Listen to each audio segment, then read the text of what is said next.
Davos వేదికగా AP మంత్రి TG Bharat సంచలన వ్యాఖ్యలు చేశారు. మంత్రి లోకేష్ ఫ్యూచర్ సీఎం అంటూ కామెంట్ చేశారు. సాక్షాత్తు ముఖ్యమంత్రి చంద్రబాబు సమక్షంలోనే ఈ వ్యాఖ్యలు చేశారు.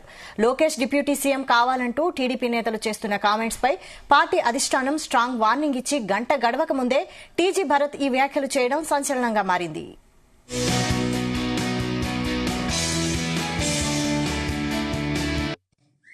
యూత్ లీడర్ మా నారా లోకేష్ గారు హైలీ ఎడ్యుకేటెడ్, 175 ఎమ్మెల్యేలు, 25 ఎంపీలు ఆ రాజ్యసభ ఎంపీలలో స్టాన్ఫర్డ్ నుంచి చదివిన వాళ్ళు ఎవరు లేరండి. So very highly educated. So he knows what to do, when to do everything. So perfect blend ఉంది మాకు, ఇట్లా సీనియరు ఇట్లా జూనియరు. వీ హ్యావ్ ఏ అంటే లాంగ్ టర్మ్ విజన్, ఒక ఆలోచన చేస్తే ఫ్యూచర్ ఆఫ్ తెలుగుదేశం పార్టీకి ఉంది అని చెప్పేదానికి ఒక క్లారిటీ ఉందన్నమాట మా పార్టీలో. అండ్ నచ్చినా నచ్చకపోయినా ఎవరికైనా ఫ్యూచర్ ఇస్ లోకేష్ గారు. అండ్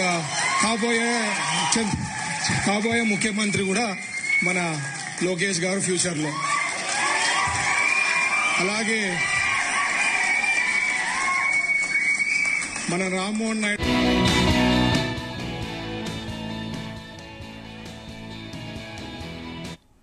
ఇదే అంశంపై మరిన్ని అప్డేట్స్ మా ప్రతినిధి ప్రసాద్ అందిస్తారు. ప్రసాద్. వైశాలి, సంక్రాంతి సందర్భంగా ఆ తర్వాత కూడా కూటమిలో ఏపీ డిప్యూటీ సీఎం గా నారా లోకేష్ ని చేయాలంటూ కూడా ఏర్పడిన డిమాండ్ ఏదేదో, టీడీపీ నుంచి వినిపిస్తున్న డిమాండ్ ఏదో ఉందో అది సంక్రాంతి పండుగ తర్వాత ఏపీ రాజకీయాల్లో కాకరేపుతున్న పరిస్థితి అయితే ఉంది. దీనిపై అప్రమత్తమైన టీడీపీ అధిష్టానం ఇవాళ సాయంత్రమే ఒక స్పష్టమైన ప్రకటన చేయడం జరిగింది. ఇటు పరిస్థితులను కూడా ఏదైతే లోకేష్ ను డిప్యూటీ సీఎం చేయాలన్న డిమాండ్స్ పై ఎక్కడా కూడా బహిరంగ వ్యాఖ్యలు చేయొద్దు, ఎవరో వ్యక్తిగత అభిప్రాయాలను కూడా కూటమికి రుద్దొద్దు అని చెప్పి కూడా టీడీపీ అధిష్టానం స్పష్టమైన వార్నింగ్ కూడా ఇవ్వడం జరిగింది. అయితే ఇది జరిగిన కొద్దిసేపటికే ఇక్కడ ఏదైతే ఏపీ పరిశ్రమల శాఖ మంత్రి ఏదైతే టీజీ భరత్ మరోసారి లోకేష్ పై ఏదైతే తన మనసులో మాట కావచ్చు, తన వ్యక్తిగత అభిప్రాయం కావచ్చు, స్వయంగా సీఎం చంద్రబాబు ముందే బయట పెట్టడం అనేది కూడా సంచలనంగా మారింది. ఫ్యూచర్ సీఎం లోకేష్ అంటూ కూడా ఆయన ప్రస్తావించిన పరిస్థితి అయితే ఉంది. దీంతో మరోసారి ఈ గందరగోళం అయితే ఇంకా కొనసాగే అవకాశం అయితే ఉంది కనిపిస్తుంది. ఎందుకంటే దీనిపై చూస్తే కనుక ముందుగా ఇక్కడ కాకినాడ జిల్లా నుంచి మహాసేన్ రాజేష్ ముందుగా ఏదైతే డిప్యూటీ సీఎం గా లోకేష్ ఉండాలని చెప్పి కూడా డిమాండ్ ని తెరపై తీసుకొచ్చారు. తర్వాత చూస్తే కనుక ఏదైతే కడప జిల్లా పర్యటన సందర్భంగా ఇక్కడ కడప జిల్లా అధ్యక్షుడు రెడ్డప్ప గారు శ్రీనివాసరెడ్డి స్వయంగా చంద్రబాబు ముందే లోకేష్ ను డిప్యూటీ సీఎం కి హోదా కల్పించాలని చెప్పి కూడా చెప్పడం జరిగింది. ఆ తర్వాత నుంచి కూడా వరుసగా పిఠాపురం వర్మ, అదేవిధంగా ఇవాళ రాజమండ్రి ఎమ్మెల్యే ఆదిరెడ్డి బాసు వీరందరూ కూడా ఒక్కొక్కరుగా ఏదైతే తమ వ్యక్తిగత అభిప్రాయాలు కూడా చెప్తూ కూడా ఏదైతే కొంత లోకేష్ ని పై తమ అభిమానాన్ని కూడా చాటుకునే ప్రయత్నం అయితే చేశారు.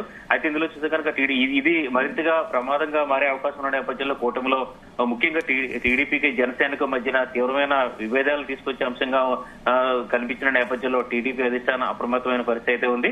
అయితే మరోసారి అది టీడీపీ అధిష్టానం హెచ్చరించిన గంట సేపటికే మళ్లీ పరిశ్రమ శాఖ మంత్రి టీజీ భరత్ కూడా అదే పంతాలో వ్యాఖ్యలు చేయడం అనేది కూడా సంచలనంగా మారింది.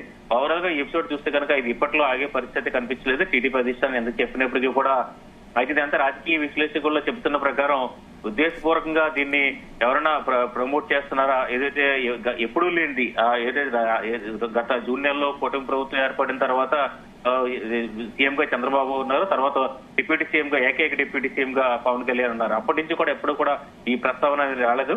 అకస్మాత్తుగా సంక్రాంతి సందర్భంగా కావచ్చు, లేదా గత వారం రోజుల నుంచి కూడా చూస్తే కనుక ఈ డిమాండ్ అయితే మరింతగా ఊపందుకుంటున్న పరిస్థితి అయితే ఉంది. దీంతో రాజకీయ వ్యూహాత్మకంగా ఇదంతా ఏమన్నా జరుగుతుందా, లేదా ఏపీ రాజకీయాల్లో రానున్న రోజుల్లో రానున్న కొద్ది నెలల్లోనే ఏదైనా కీలకమైన పరిణామాలు జరుగుతాయా అనే ఒక చర్చ అయితే రాజకీయ వర్గాల్లో కూడా రాజకీయ విశ్లేషకులు కూడా వినిపిస్తుంది. అయితే ఇందులో చూస్తే కనుక డిప్యూటీ సీఎం పవన్ కళ్యాణ్ ఈ విషయంలో అయితే తన హుందాతనాన్ని కాపాడుకుంటారని చెప్పి కూడా అభిప్రాయం కూడా వ్యక్తం అవుతుంది. ఎందుకంటే deputy CM Pawan Kalyan assembly వేదికగా కావచ్చు, లేదంటే అనేక సందర్భాల్లో కూడా సీఎం చంద్రబాబు అనుభవం రాష్ట్రానికి అవసరం, రానున్న 10 ఏళ్లు కూడా చంద్రబాబు ముఖ్యమంత్రి అని చెప్పి కూడా డిప్యూటీ సీఎం పవన్ కళ్యాణ్ స్వయంగా కూడా ప్రకటించారు. ఎందుకంటే పవన్ కళ్యాణ్ ఏ సమావేశానికి వెళ్ళినా కూడా ఎక్కడికి వెళ్ళినా ముందుగా వినిపించే నినాదం ఆయన జన సైనికుల నుంచి కావచ్చు, ఆయన అభిమానుల నుంచి కావచ్చు, సీఎం అంటూ కూడా నినాదాలు చేస్తూ ఉంటారు. దాన్ని కూడా కొన్నిసార్లు సీరియస్ గా, కొన్నిసార్లు సరదాగా కూడా పవన్ కళ్యాణ్ రియాక్ట్ అవుతున్న పరిస్థితి ఉంది. ఈ పరిస్థితుల్లో అకస్మాత్తుగా లోకేష్ ని ఇప్పుడు ప్రస్తుతం ఐటీ విద్యాశాఖ మంత్రిగా ఉన్న లోకేష్ ని ఏదైతే ఈ ఇక్కడ డిప్యూటీ సీఎం చేయాలని డిమాండ్, ఎందుకంటే ఇటీవల చూస్తే కనుక ప్రధాని మోదీ ఇదే విశాఖ పర్యటన, అంటే విశాఖ పర్యటన సందర్భంగా ఇచ్చిన యాడ్స్ లో కూడా ముఖ్యంగా ప్రముఖంగా లోకేష్ ని ప్రమోట్ చేయడం జరిగింది. అప్పటి నుంచి కూడా అండర్ కరెంట్ గా ఏదైనా వ్యూహాత్మకంగా ఏదంతా జరుగుతుందని చెప్పి కూడా అభిప్రాయం వ్యక్తం అవుతుంది. ఏదేమైనా కూటమికి మాత్రం ఇది ఖచ్చితంగా చెడు తెచ్చే అంశంగానే టీడీపీ వర్గాలు కూడా అంగీకరిస్తున్నాయి. ఎందుకంటే ఇవాళ కూడా రాజమండ్రి ఎమ్మెల్యే ఆదిరెడ్డి వాసు కూడా తన మనసులో మాటను తన వ్యక్తిగత అభిప్రాయంగానే చెప్తూ కూటమి అంతా ప్రస్తుతం కంఫర్టబుల్ గా ఉంది, ఎలాంటి సమయంలో ఎలాంటి చర్చ అనవసరం, ఎవరికి ఏ పదవి కావాలో అప్పుడే వస్తుందని చెప్పి కూడా వస్తుందని చెప్పి ఫ్యూచర్ గురించి ఎక్కువగా మాట్లాడుతున్నారు అనేది కూడా ఒక అభిప్రాయం అయితే వ్యక్తం అవుతుంది. ఇది ఎందుకంటే ఒక అప్రమత్తంగా వ్యవహరిస్తున్నారు, లేదంటే ఇప్పుడు ప్రస్తుతం డిప్యూటీ సీఎం లోకేష్ ని డిప్యూటీ సీఎం చేస్తే మరి పవన్ కళ్యాణ్ సీఎం చేయాలని చెప్పి కూడా ఇప్పటికే జన సైనికులు కావచ్చు, లేదంటే ఇటు కాపు సామాజిక వర్గానికి చెందిన వారు కావచ్చు తీవ్రంగా రియాక్ట్ అయిన పరిస్థితుల్లో ప్రస్తుతానికి అయితే ఇది టీడీపీలో ఇదైతే ఈ వ్యవహారం అయితే లోకేష్ ని డిప్యూటీ సీఎం చేయాలి, అదేవిధంగా ఫ్యూచర్ సీఎం అనే డిమాండ్లు కూడా ఇప్పట్లో సద్దుమణిగేలాగైతే పరిస్థితి అయితే కనిపించట్లేదు. దీనిపై అధిష్టానం ఎలాంటి చర్యలు తీసుకుంటుందో చూడాల్సింది. ప్రస్తుతానికి అయితే అధిష్టానం క్లియర్ గా చెప్పినప్పటికీ కూడా ఇది ఇంకా కంటిన్యూ అవుతున్న నేపథ్యంలో ఏదైనా వ్యూహాత్మకంగా ఇలా చేస్తున్నారా, లేదంటే ఇంకా కూటమిలో నిజంగానే విభేదాలు స్టార్ట్ అయినాయా అనేది కూడా కొద్ది రోజుల్లోనే తెలిసే అవకాశం అయితే ఉంది. వైశాలి.